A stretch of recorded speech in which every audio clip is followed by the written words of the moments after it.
soit avec vous. Et avec votre esprit. Évangile de Jésus-Christ selon saint Marc. Gloire à toi, Seigneur. En ce temps-là, comme le nom de Jésus devenait célèbre, le roi Hérode en entendit parler. On disait, c'est Jean, celui qui baptisait, il est ressuscité d'entre les morts, et voilà pourquoi des miracles se réalisent par lui. Certains disaient, c'est le prophète Élie. D'autres disaient encore, c'est un prophète comme ceux de jadis. Hérode entendait ces propos et disait, celui que j'ai fait décapiter, Jean, le voilà ressuscité. Car c'était lui, Hérode, qui avait donné l'ordre d'arrêter Jean et de l'enchaîner dans la prison à cause d'Hérodiade, la femme de son frère Philippe, que lui-même avait prise pour épouse. En effet, Jean lui disait, tu n'as pas le droit de prendre la femme de ton frère. Hérodiade en voulait donc à Jean, et elle cherchait à le faire mourir. Mais elle n'y arrivait pas parce qu'Hérode avait peur de Jean. Il savait que c'était un homme juste et saint, et il le protégeait. Quand il avait entendu, il était très embarrassé. Cependant, il l'écoutait avec plaisir. Or, une occasion favorable se présenta quand le jour de son anniversaire, Hérode fit un dîner pour ses dignitaires, pour les chefs de l'armée et pour les notables de la Galilée. La fille d'Hérodiade fit son entrée et dansa. Elle plut à Hérode et à ses convives. Le roi dit à la jeune fille, « Demande-moi ce que tu veux et je te le donnerai. » Et il lui fit ce serment. Tout ce que tu me demanderas, je te le donnerai, même si c'est la moitié de mon royaume. Elle sortit alors pour dire à sa mère, qu'est-ce que je vais demander? Hérodiade répondit, la tête de Jean, celui qui baptise. Aussitôt la jeune fille s'empressa de retourner auprès du roi et lui fit cette demande. Je veux que tout de suite tu me donnes sur un plat la tête de Jean le Baptiste. Le roi fut vivement contrarié, mais à cause du serment et des convives, il ne voulut pas lui opposer un refus.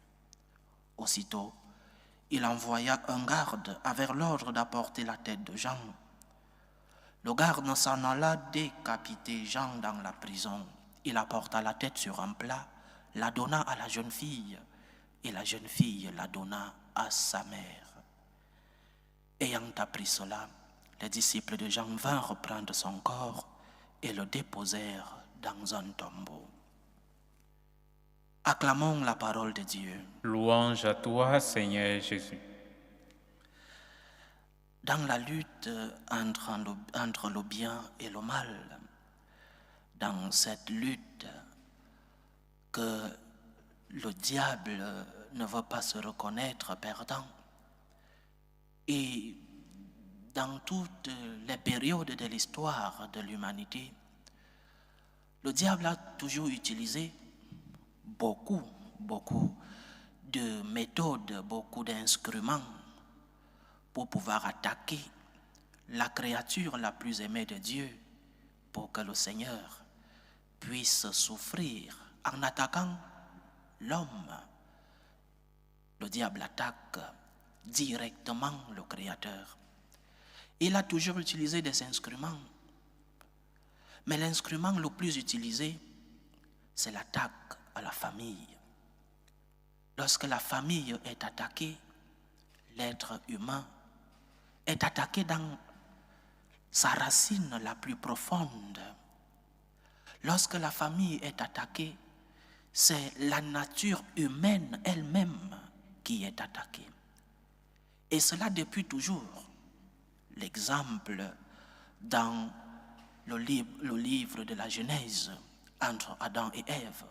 Il faut attaquer la famille, il faut troubler la famille. Et juste après, le premier fratricide, il faut diviser la famille.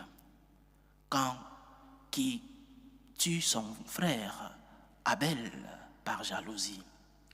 Il faut attaquer la famille pour détruire ce que Dieu a de plus précieux.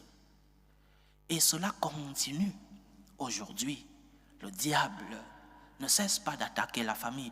Dans l'évangile que nous avons lu aujourd'hui, la cause de la mort de Saint Jean le Baptiste, c'est parce qu'il a défendu la famille. Il dit au roi qu'il n'est pas bon de prendre pour épouse la femme de ton frère. La défense de la famille. Lorsque nous voyons de nos jours certains fléaux, parfois nous n'allons pas jusqu'à la racine pour pouvoir résoudre certains problèmes de notre société.